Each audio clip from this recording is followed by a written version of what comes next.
Welcome back to the channel. Today, we're going to dive into a very common and relatable subject, dental anxiety. Why are so many people afraid of the dentist? So I'm going to map out some of the common reasons behind this fear, and then I'm going to share some insights and some tips on how people can get over this fear, or at least make the dental experience a little bit better. And then at the end of the video, I'm going to share the least obvious, but the most common reason why people are afraid of the dentist. I didn't even realize this was an issue because I never experienced it as a patient, and I think it may surprise some of you. All right, let's get into it. So raise your hand if you've ever dreaded a dental visit because of the potential pain. Yeah, I'm sure most of your hands are all up right now. And if they're not, great, love that for you. So this is the most common and the most obvious reason why people are afraid of the dentist. It hurts. So let's talk about this fear of pain and discomfort. So for a lot of people, whenever they are anticipating pain or they think pain is related to dental procedures, it's because they probably had a painful or traumatic dental experience in the past. Maybe you had work done when you were younger without any anesthesia. This is a common thing that older dentists used to do back in the day. Whenever they would do fillings and some procedures, they would just not give patients local anesthesia. And I know this because my patients tell me that this happened to them. Some people also used to tell me that dentists would charge patients to get them numb. Very weird concept, considering the fact that if you are not numbing your patients for procedures, it's probably gonna hurt. That's how I was taught, at least. So another thing that could play into people's fear of pain at the dentist could be because in the past, they had gone in for a procedure and they were expected to get one thing done, but then something else happened that was bigger and more painful. An example of this could be you went in thinking you were just going to get a filling. The dentist goes in, they work on the tooth, and then all of a sudden the cavity is much bigger than anticipated. And next thing you know, you're getting a root canal. And maybe when you get the root canal, you're not completely numb, and that hurts. Now you have this traumatic experience and you're going to keep that with you for the rest of your life. And so as a patient, you're always thinking, oh my gosh, I don't know if I trust what's going to happen because it could be worse. Another way that some people have traumatic dental experiences is when they were kids. I find that what happens with young patients and older dentists is that sometimes they don't really take their time. The way to go about treating a child is going to be very different than how you would treat an adult. It requires more patience. It requires a little bit more explaining. And older dentists back in the day just simply didn't take that time. Again, not all dentists practice like this, but there were clearly enough to cause traumatic experiences in patients. And so when they're kids, they have these experiences and then they grow up and then they carry all that trauma with them. That's why pediatric dentists is a specialty in itself. They specialize in treating children, and they completely change the experience for the child. This is a great way for children to get the dental care that they need, and it's why I'm a huge fan of pediatric dentists. Okay, the second reason why a lot of people are afraid of the dentist is because of the following. So a lot of patients feel vulnerable when they're at the dentist. Everything from the position that they're laying down in to the fact that they don't really know what's going on. They can't visualize what's going on in their mouth, and all they're looking at is the face of this dentist, like staring down at them. That can be pretty vulnerable. So a way that dentists can help improve this situation is by empowering the patients. And one way to do that is to have an open line of communication with them. I like to walk my patients through step by step what they can expect during the procedure. So that way, even if they can't see it, they understand what is going to be happening. This is my way of empowering patients. There are other things that you can do to also help just relax and distract the patient. Some people like to put in headphones, listen to music, or if they have TVs in the dental office, they'll be watching something else. And this just helps keep the mind distracted while the procedure is going on. So before we move forward in the video, please subscribe to the channel. It takes a lot of time and thought to put these videos together for you. And when I see subscribers and likes go up, it really encourages me to make more videos. And I love creating valuable content for you. Okay, third reason why people are afraid of the dentist. The sensory discomfort a patient experiences at the dentist is something that is very warranted to be afraid of. The high-speed sound of a drill, just like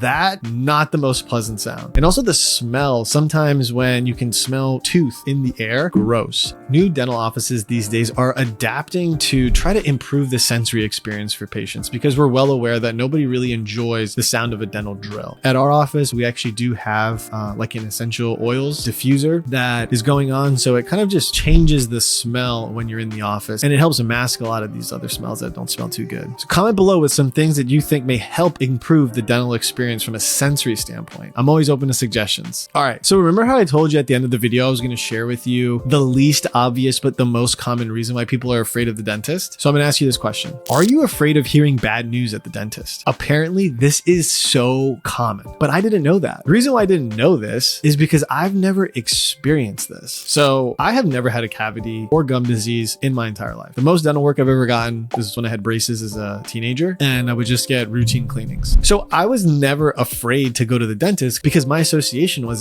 that I was just going to go and get my teeth cleaned and then I would go home. And as a kid, not having seen other people go through this stuff and only hearing about, root canals or extractions and stuff like that. Oh, sorry. I actually did have my wisdom teeth taken out, but I was put under general anesthesia, so I don't remember anything, nor did I feel anything. So yeah, I was never afraid of bad news at the dentist. I am, though, terrified of hearing bad news on a day-to-day basis. So I can see why so many people who have had problems before, maybe they've had a cavity or they've had a bad experience or they've been told that they have gum disease, this is something that they are afraid of. And I can see why this would actually discourage people from wanting to go to the dentist. So the way that I can relate this to somebody who maybe has never gotten a bad dental experience or heard bad dental news is, let's say you are getting called to the principal's office because you did something wrong. You don't know what the punishment's going to be, but it's not going to be good. So patients have a similar feeling to this because they know they may not have been flossing as much as they should or brushing. So they know that there's a chance that something might be wrong and they're just afraid to hear what it is. Maybe they even have a little bit of tooth pain or jaw discomfort and they know, oh my God, there's a problem, like something is going on, but I don't want to know what it is because I don't want a root canal or I don't want to get my tooth pulled. So people tend to hype themselves up in their mind and make a mountain out of a molehill when maybe if they just went in regularly to get checkups, these issues wouldn't be a problem, because that's actually the case. If you go to the dentist regularly, when we are looking at your teeth and your gums and your oral health, we're able to catch things very quickly and very early. So if you actually wait longer to go to the dentist when there's an issue or even when there's not an issue, it just allows times for things to get worse. And an old saying in dentistry goes,